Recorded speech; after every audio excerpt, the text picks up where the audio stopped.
Paulo, quando ele ia ministrar a vida dos irmãos, ele ia conversar com a igreja, ele não poderia estar lá presencialmente. Dificilmente ele estava lá presencialmente. Nas suas missões, quando ele passava e plantava a palavra, ele conseguia poucos momentos com os irmãos. Mas quando ele precisava retomar para aquele lugar, voltar para aquele lugar que ele plantou, ele não conseguia estar lá na presença. Devido à correria? Talvez. Eu acredito que os nossos dias têm sido muito corridos. E para Paulo também não era muito diferente. Deus não chama desocupado.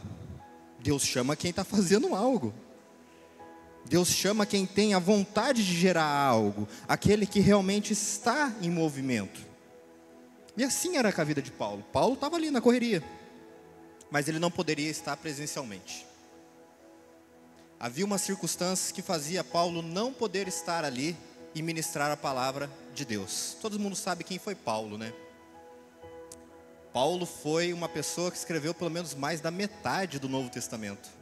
Logo depois que Jesus Cristo deixou ali a grande comissão de ir fazer discípulos, ensinos preciosos, Deus levantou ainda Paulo. E esse homem entendeu o chamado com grande assim, furor. Ele foi assim muito erudito no que ele já conhecia. Ele era um homem de muito conhecimento, mas ele se desprendeu de tudo aquilo para viver a verdade do Evangelho. Ele vivia a causa da igreja. E hoje, irmãos, nós estamos aqui podendo fazer o que Paulo não podia fazer: se reunir com os irmãos, viver a igreja. E Paulo não podia ver isso. A teologia, nos estudos bíblicos, fala que mesmo Paulo tinha um espinho na carne. Aí é uma complexidade, né? Cada um fala, o espinho da carne de Paulo era esse, o espinho da carne era esse. Mas será que o espinho da carne de Paulo era poder estar com a igreja? O homem que nas suas cartas dizia: nós estamos edificando o edifício para o reino de Deus. Qual é o edifício? A igreja. E ele não podia estar lá. Ele não podia estar lá presencialmente. Ele mandava bem assim nas suas cartas para a igreja: eu amo vocês. A minha vida é uma vida por vocês. Mas ele não estava lá. Será que talvez esse não era o espinho da carne de Paulo? Poder estar com os irmãos, poder viver essa família. E hoje nós podemos viver isso.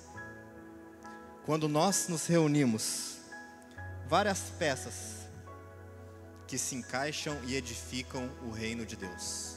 Nós somos os irmãos que se reúnem e formam a noiva de Cristo. Esse era o contraste de Paulo. Essa era a vida de Paulo. Mas e nós? Quem somos nós? Nós somos a igreja que se reúne todo domingo, que fazemos célula? Sim, nós também somos essa igreja. Mas será que nós temos essa mesma paixão, essa mesma gana que Paulo tinha por essa causa chamada igreja? Será que nós somos? Será que nós temos essa mesma paixão, essa mesma gana de levar a nossa família a um propósito maior? A nossa família natural mesmo, os nossos parentes queridos. Paulo, quando preso, ele era cativo. Sim, ele estava preso e ele era cativo. Mas mais do que estar preso e cativo, ele era cativo do amor de Cristo. Ele era cativo desse amor.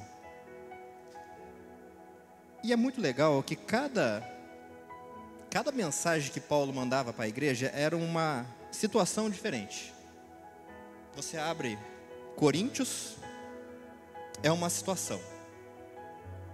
Você abre Efésios, é uma outra situação. Você abre Gálatas, é uma outra situação. Sempre para uma pergunta, há uma resposta.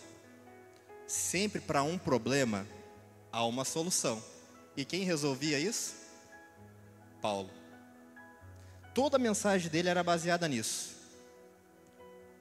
Uma situação, uma revelação. Uma pergunta, uma resposta. Um problema, uma solução. A nossa vida não é diferente. No dia a dia, nós passamos por situações. Quando nós saímos de nossa casa e vamos trabalhar no dia diário, na semana, nós deixamos a nossa casa. E nós temos que o quê? Enfrentar as situações. Nós temos que ir lá. Precisamos, às vezes, jogar essas situações às mãos de Deus e perguntar: Deus, o que fazer? Qual a melhor atitude a se tomar?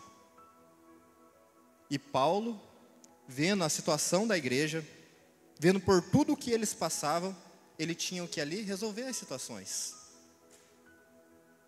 Então, sempre havia uma problemática, sempre havia uma situação. E quem resolvia? Apóstolo Paulo.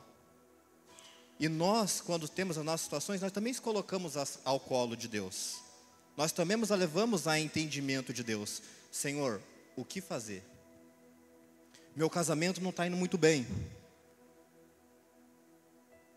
A minha criação com os meus filhos não está indo muito bem. A minha vida financeira, o meu serviço não está indo muito bem. Senhor, eu quero tomar uma postura na minha vida. Eu tenho uma situação, eu tenho um problema, eu tenho algo a resolver. Senhor, o que fazer? Nós levamos sempre aos colos de Deus, ao entendimento do Espírito Santo. Mas muitas das vezes nós não recebemos respostas. Muitas das vezes nós esquecemos a oração: seja feita a sua vontade. Senhor, fala o que eu preciso escutar. Opera o que o Senhor vê que é necessário operar na minha vida. E existem orações, existem situações que ainda estão lá, parece, talvez na gavetinha de Deus, esperando para ser respondida. Mas pergunta, irmãos, como Paulo respondia às situações da igreja, hoje, ao seu pensamento, se Paulo, ou digamos assim, o nosso sumo sacerdote, Cristo, precisasse mandar uma carta para essa igreja, qual seria a grande problemática? Qual seria a grande situação a ser resolvida? A igreja hoje de Cristo. A igreja hoje mundial, universal, não digo da igreja placa, mas hoje a igreja que está aqui sobre a terra. Qual seria a resposta de Deus? Qual seria o direcionamento de Deus para a igreja nos dias de hoje? Está lá, o escrivão. O próprio Senhor escrevendo uma carta, escrevendo uma mensagem para a igreja. Qual seria a mensagem que eles enviariam? Para nós, cristão, igreja, qual seria a carta de Deus para a sua vida hoje? Qual seria a maior problemática hoje, segundo o seu entendimento, que seria necessário? Uma resposta de Deus. E lembrando que quando Paulo enviava, ou propriamente Cristo conversava com os seus discípulos, a resposta, a carta, ela vinha de várias maneiras. Com uma instrução, com uma correção, com um conselho. E quão bom há proveito no conselho. O conselho é bom. Vindo ainda do nosso amigo conselheiro Espírito Santo, é maravilhoso, porque ele é o amigo conselheiro, o amigo de paz, o consolador. Mas fica essa pergunta: qual seria a resposta? De tantas coisas que nós procuramos colocar diante de Deus, procurando resposta, procurando solução, procurando entendimento, e às vezes a gente não tem a resposta, mas se hoje o Espírito Santo pudesse trazer direcionamento, revelação para a sua vida, qual seria? Há uma coisa, irmãos, que Deus colocou no meu coração. De tantas situações, de um tema, de uma carta, que o Senhor hoje nos direcionaria e nos direciona saia das distrações. Não viva um tempo que tem tantas distrações, porque as distrações têm distraído o povo de Deus. O povo de Deus tem distraído muito fácil. Propriamente o salmista fala: não olha para a esquerda, não olha para a direita. A mulher de Ló olhou para trás, virou estátua. Não se distraia.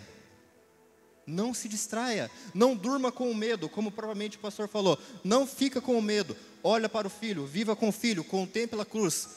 Não se distraia. Não se distraia. O povo de Deus tem se distraído. a igreja tem se distraído. Hoje, se houvesse uma carta, e como tem um direcionamento de Deus, não se distraia. Porque as distrações, elas têm sido grandes. Você sai, eu particularmente, eu sou uma pessoa assim que qualquer barulho chama a minha atenção. Eu estou andando na rua, faz um barulho de carro, eu já olho para trás, meu Deus, esqueço tudo que eu estou fazendo. Existe uma grande aí dos dias de hoje, do tal do TDAH, né? A pessoa tem um hiperfoco ali, uma atenção muito grande naquilo, acaba se distraindo com outra coisa, acaba esquecendo. Mas hoje as pessoas estão assim, elas se distraem muito fácil. Se eu for numa cidade muito grande, que tem uma variedade de coisas e de pessoas, se eu ver uma pessoa às vezes com um alargadorzão, meio tatuado, eu já fico assim, eu me distraio, eu fico olhando. É uma coisa minha, eu sou meio pipa voada, sabe? É um pouco da minha personalidade, o Jorjão sabe, né, Jorjão? O meu jeito de meio distraidão, assim. Minha esposa não sabe, né, amor, que eu sou meio distraído. Mas olhando no entendimento espiritual, a distração, ela é usada no estado inicial do pecado. Escuta aqui de novo, ó. A distração é o estado inicial para o pecado. O pecado por si só, ele não nasce só aqui, ó. Pá, deu um murro no pastor. Não. Tá amarrado, pastor, brincadeira. Não, não vai me colocar de banco. Não. É brincadeira, gente, pelo amor de Deus, brincadeira tonta, né? Mas todo pecado, ele é um processo. Todo pecado, ele é um processo. E a primeira parte desse pecado, esse fruto do pecado, ele nasce de uma distração. Ele nasce de uma distração. A palavra nos diz que nós temos um coração, e que também temos uma alma, e que também temos um espírito. Mas espera aí, o que é o coração? Eu já conversei com vocês isso. É o nosso espírito. Deus mora no meu coração. Ele mora no meu espírito. Mas também este coração serve como alma. Efésios 1:18 diz bem assim: oro ainda que os olhos do vosso coração sejam iluminados. Os olhos do nosso coração, os olhos da nossa alma sejam o quê? Iluminados. O nosso coração tem olhos, o nosso coração tem ouvidos, o nosso coração tem tato. Por isso que provavelmente a palavra fala, o coração fala do que a boca fala do que o coração está cheio. O que os nossos olhos veem chama muito a nossa atenção. O que os nossos ouvidos escutam muda muito o estado do nosso coração, o estado da nossa alma. E isso pode o quê? Nos distrair. A palavra fala em Mateus 5:29: se o teu olho te leva a pecar, arranca-o, lança fora de ti, pois é mais proveitoso perder os teus membros do que o teu corpo ser lançado ao inferno. E a tua mão direita te faz pecar, corta, tira longe de ti, pois é melhor você ficar sem membros que perca o teu corpo e seja lançado ao inferno. Jesus foi bem esbravejante ali, né? Então, se um namoro faz você pecar, fuja do namoro. Se um amigo está te levando para pior, fuja do amigo. Se você às vezes não tem entendimento de que eu consigo não ser influenciado e levar esse amigo para boa, fuja. Fuja. É muito melhor você sair de ambientes, sair de lugares, sair de conexões do que aquilo corrompeu, que é precioso na sua vida. Eles são distrações. Distrações e mais distrações. Para onde você está indo? O que você carrega? É muito mais precioso. Qual a preciosidade da sua família? Qual a preciosidade que você tem? Você tem uma identidade. Aquilo não pode ofuscar quem você é. As circunstâncias, as pessoas, os ambientes não podem modelar o que você é em Cristo. E muitas das vezes isso tem vindo em contramão. Então lembro vocês de novo, o estado inicial do pecado é a atenção. O inimigo, ele quer chamar a sua atenção. E com isso ele quer o quê? Te distrair. É a mesma coisa para quem aqui é motorista, tem carteira, dirige tudo certinho, amém? Por muito tempo eu andava sem carteira, graças a Deus agora eu estou certinho, ando com a minha carteira, bonitinho. Glória a Deus. Mas você está numa rodovia, Irabner. Você precisa de atenção. A esposa cutuca e fala, vai com calma, Irabner. Não anda tão, não anda tão rápido. Você precisa estar ali muito atento. Qualquer distração é muito perigoso. Você não dirige só por você. Você tem que olhar o carro de trás, tem que olhar o carro da frente. Tem uns loucos aí na pista, né? Então assim, qualquer distração é muito danoso. Pode ser fatal. Amém? Então a distração não é brincadeira. Nessa caminhada que a gente pode estar tendo na pista, ela simboliza a nossa caminhada com Deus. As distrações estão aí na nossa caminhada com Deus. Nós estamos na grande rodovia. Nós estamos na grande rodovia. E desde o princípio, na caminhada de grandes homens de Deus, você percebe que a cilada do inimigo sempre foi a mesma, ele quis distrair. Percebe lá no início, Adão e Eva, Gênesis 3, 1, 13. Eles se distraíram e logo foram enganados. Mas, beleza, eles se distraíram. E eu também me distrairia muito fácil, ver uma serpente que anda. Pô, e ainda fala. Que loucura. Meu, eu acho que eu ia ficar tipo assim, uau, né? Que é isso? Negócio louco, pô, tá falando a serpente. Eu me distrairia muito fácil. Mas quando eles se distraíram e foram enganados, foi roubada uma coisa preciosa ali e que nos não é roubada também, que é muito importante.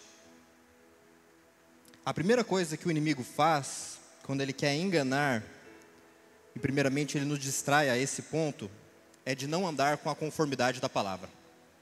Nós, aqui, santos, justos, filhos de Deus, nós devemos andar em conformidade com a palavra.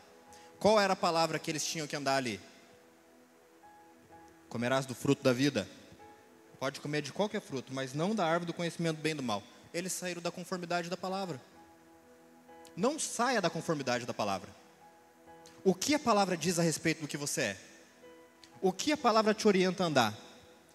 O que a palavra é hoje liberada sobre sua vida e você tem entendimento? Qual é o propósito de Deus sobre sua vida? Não saia dessa conformidade. Não saia do alinhamento da palavra. Porque quando o inimigo distrai o indivíduo, o cristão, o filho de Deus, e aí você acaba provando desse fruto e sendo enganado, ele está fazendo você sair da conformidade da palavra. E isso é danoso. Isso é cruel, porque a gente sabe depois o que acontece com eles. Amém? O segundo ponto que aqui foi ministrado no culto de domingo passado, eu achei incrível, incrível, incrível mesmo a palavra, foi de Rúben. Rúben se distraiu e pecou com a concubina do pai. Rúben negociou o seu lugar de vencedor e de reino no reinado que lhe era proposto. A partir do momento que Rúben, ele se distrai, com o que ele se distrai? Com a beleza da mulher, provavelmente era bonita, não sei. O que fez ele se distrair? Será que ela mostrou as pernas para ele? Será que ela mostrou, olha só o meu rosto bonito? Será que ela deu uma passadinha na frente dele e ele fez assim? O quê? Mas ele se distraiu. E no momento em que ele se distrai, ele deita com o medo, ele deita com o que não é para ele se deitar. Ele está o quê? Negociando o seu lugar de vencedor e de reinado. Nós, como os filhos de Deus, todos nós, fomos chamados para reinar, ser cristãos vitoriosos em Cristo Jesus. Nos lhe é proposto o quê? Herança. A partir do momento que você se distrai no seu chamado, se distrai na sua caminhada, você está o quê? Negociando o seu lugar de vitória, seu lugar de mesa. Não negocie, não se distraia. Você é chamado para sentar à mesa, há lugar proposto para você, há lugar de vitória, há lugar de reinado. Você é filho herdeiro, mas não se distraia. Adão, Ele foi omisso quando ele peca. E ele pega ali e não anda em conformidade. Ele foi omisso. Além do mais, porque ele ainda culpou a mulher dele. Não quero entrar em méritos, não quero ficar puxando sardinha para as nossas mulheres. Mas Rúben foi passivo. Não seja um crente passivo. Não seja um crente omisso. Amém? Vocês estão anotando, gente? Amém, glória a Deus. Há um exemplo também aqui.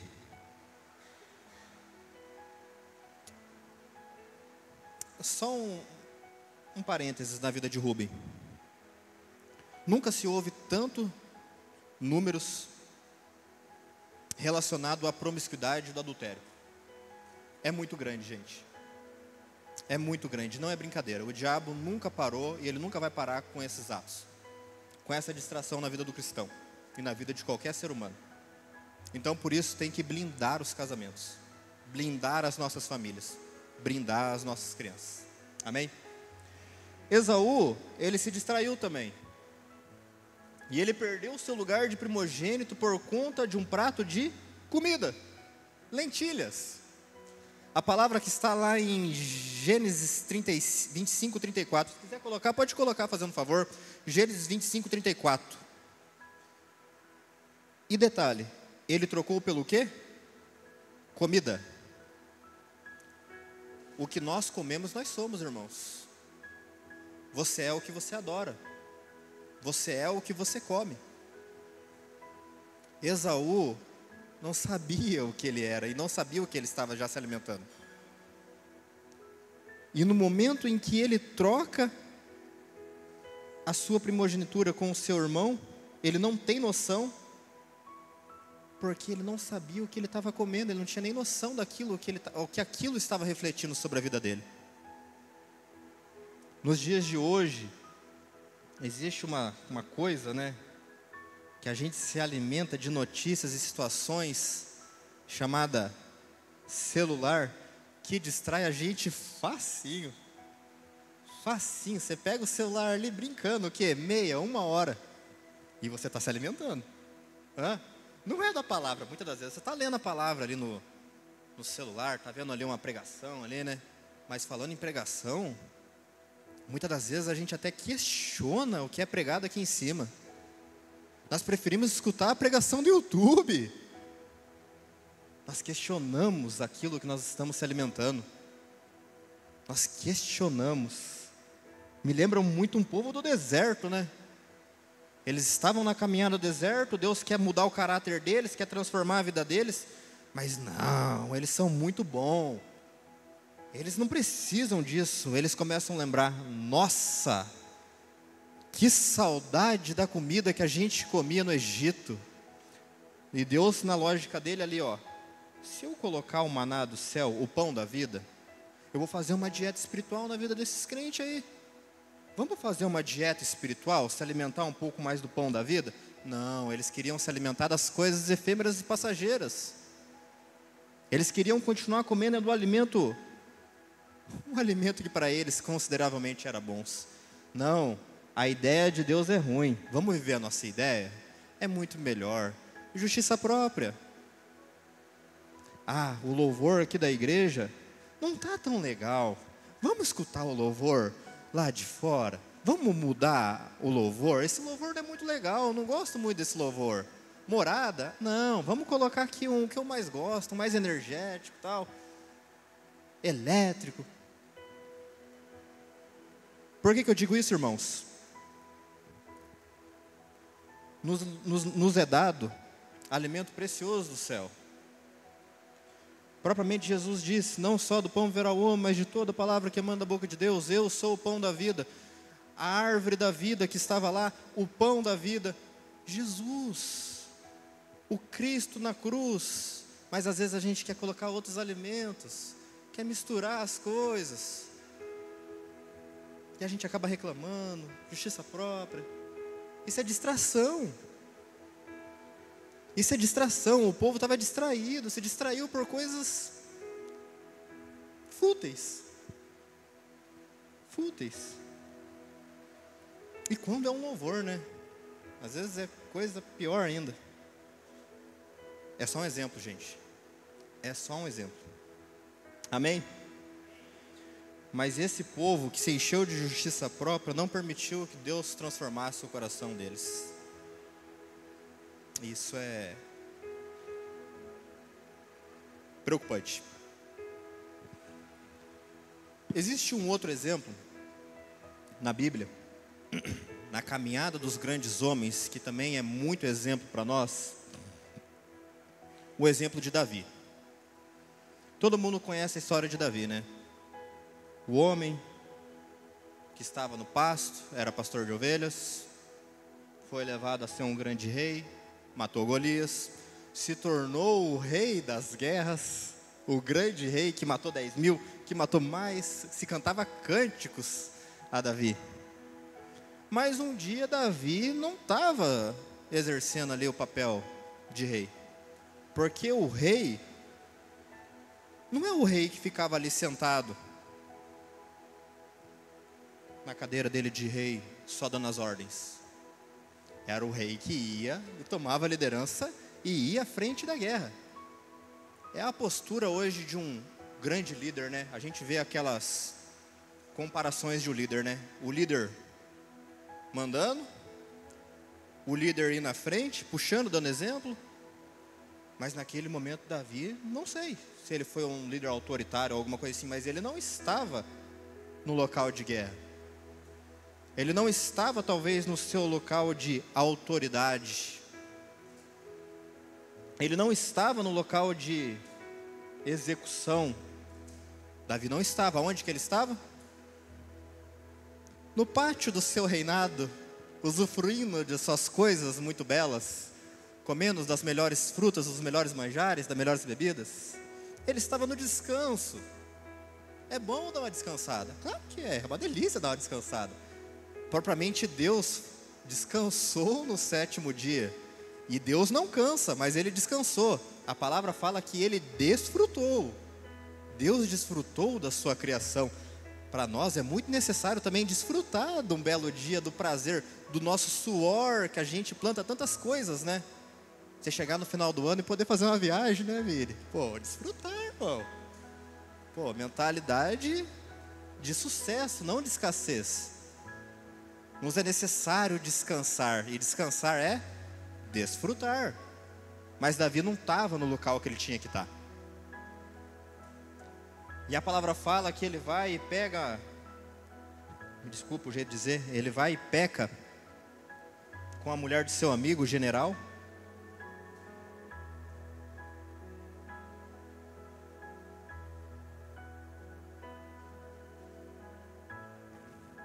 Coloca para mim, fazendo um favor. Samuel 11, 2, 4. Vamos ler junto. Samuel 11, 2, 4. Para a gente ler a história.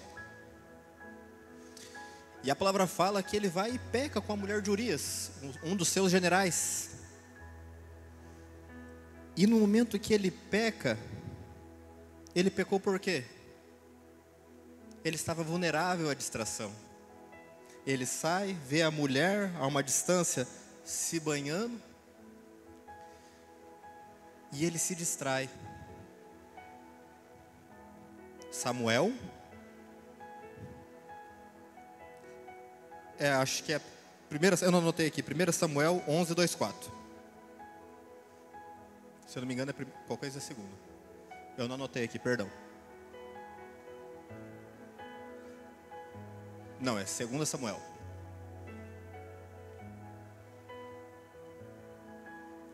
Isso.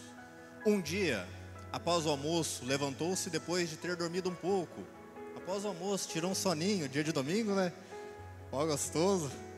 E foi passear no terraço do Palácio Real. Do terraço avistou uma mulher que banhava-se e notou que era uma mulher muito bonita. Atenção dele, né? O zoião dele deve ter até regalado ali. Davi desejou saber quem era aquela mulher, ao que lhe informava: o nome dela é Batseba, filha de Eliã, a esposa de Urias, teu servo heteu. Então Davi mandou que ela trouxesse para ele e teve relações sexuais com ela. que havia concluído o tradicional ato de purificação em função do ciclo menstrual. Depois ela retornou para sua casa. 5 também. Passado algum tempo, a mulher descobriu que havia engravidado e mandou-lhe um recado a Davi. Contou-lhe: eis que estou grávida. Pode passar. Diante de tal notícia, Davi mandou esta mensagem urgente a Joabe: envia-lhe Urias e o Eteu a Joabe. Prontamente mandou-lhe Urias e apresentou-lhe diante do rei Davi. Acho que pode deixar aqui, gente, eu vou explicar para vocês. Davi não estava onde deveria estar, no seu posto, no seu chamado, seguindo o seu propósito. Ele estava em outro lugar, vulnerável, se distraiu, pecou. Só que a consequência do seu pecado foi danosa, foi cruel. Mas ali havia um filho, havia um amigo que poderia descobrir, porque ela tinha acabado de ser de um processo de ciclo menstrual. O marido obviamente ia saber. Davi manda chamar Urias, Urias vem. Davi coloca Urias como pelotão de frente, pronto já para morrer. Urias morre e Davi tenta esconder toda a situação. Quando a gente negligencia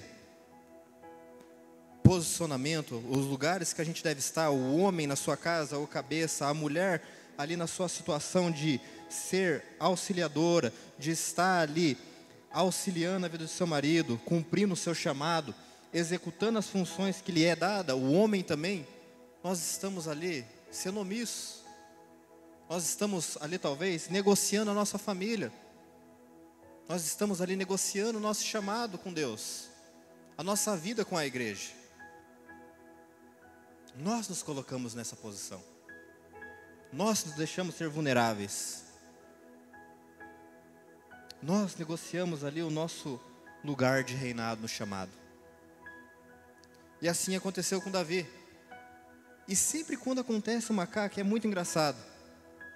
A pessoa vai, ela é distraída, lhe chama a atenção, ela cai no desejo, certo? Ativa seu instinto, a sua natureza pecaminosa, ela peca, ele peca, logo depois o que ele faz? Ele se esconde, ele culpa a Deus, ela culpa a Deus, ela culpa ao próximo, ele culpa ao próximo. Terceirizar a culpa é muito fácil. Propriamente Adão e Eva, quando pecaram, o que eles fizeram? Se esconderam de Deus. Davi tentou acertar a situação ali, se esconder de Deus. Uma distração. Não saia do lugar onde que você deve estar. É uma distração. Amém? E para os dias de hoje, Sérgio? Os dias atuais. Você pode estar aqui e falar: não, Sérgio, nenhuma dessas coisas talvez eu cometa, eu estou aqui. Mas quantas vezes o nosso coração está distante? Último culto, eu até falei para o pastor, numa batalha espiritual, a palavra sendo ali liberada. Nossa, foi uma luta. Foi uma luta, eu precisava ali lutar, repreender ali, espírito de distração, tantas coisas assim, porque eu estava sentado, mas meu coração às vezes longe. Quantas vezes a gente senta aqui, a palavra sendo ministrada, mas o coração longe, talvez como a dracma perdida, dentro da sua casa perdida, dentro da sua casa, mas perdida. A gente estava falando sobre o tema desigrejado, mas às vezes desigrejado dentro da casa, dentro da família, se sentindo deslocada. Lembre-se, irmãos, nós vivemos o que Paulo não pôde viver: igreja, ambiente de cura, ambiente de encaixe, ambiente de perdão, ambiente de liberar a vida um dos outros. Mas às vezes nosso coração está longe. Que o Senhor nos encontre nesse dia, que nós permitamos o nosso coração ser encontrado. Existe uma outra situação, Irabner, e eu só estava ali escutando a conversa de vocês, daquele dia no carro, e coletando informações, né? A minha ministração é sempre assim, eu vou coletando aquelas informações assim, falando, vou coletando. Agora, nesses dias pra cá, a gente tem bastante coisas para fazer. Encontro, Jorimp, passou, célula, culto, família, serviço, devocional, jejum, mais coisas aí, né? Mas enfim, a gente cai num automático. Faz e não faz o que é para fazer. Acaba até esquecendo de orar. Acaba até esquecendo de honrar a vida da sua esposa, do seu marido. Chega em casa o marido esbravejante, esquece de dar um abraço na esposa. Falar o quão ela é preciosa. De dar um aconchego ali para os amigos, para os filhos. A gente cai numa vida de automático. E o automático é distração. É o inimigo te distraindo. Pega esse código. Porque quando a gente começa a perceber todo esse processo, ele me chama a atenção, coloca desejo no meu coração, ativa o instinto, essa coisa pecaminosa dentro de mim. Opa, peraí, se eu tenho que barrar alguma coisa, eu vou barrar já lá no começo, né? Que Deus derrame unção, óleo santo do céu sobre os nossos olhos, sobre os nossos ouvidos, sobre a nossa boca, para que nós não possamos viver uma vida de automático, se ligar no que é precioso, viver cada momento único, dar valor ao que tem que ser dado valor, a coinonia com os irmãos, a união com os irmãos, a unidade da igreja. Nossa, o automático, ele é o pior nos dias de hoje. Às vezes a gente faz e acaba esquecendo o essencial, que é ser igreja, que é estar em igreja, gerar vida uns nos outros. Um pai, quando ele vai conversar com seu filho, pelo menos eu vejo isso, eu não sou pai, mas eu olhando e entendendo até pela minha mãe, ele quer transmitir o coração para o filho, algo precioso. Ele quer transmitir, ele quer passar aquele negócio valioso no coração dele, gerando no coração do filho. O nosso pai quer transmitir o coração dele para o nosso coração. Mas ele quer que a gente saia desse automático,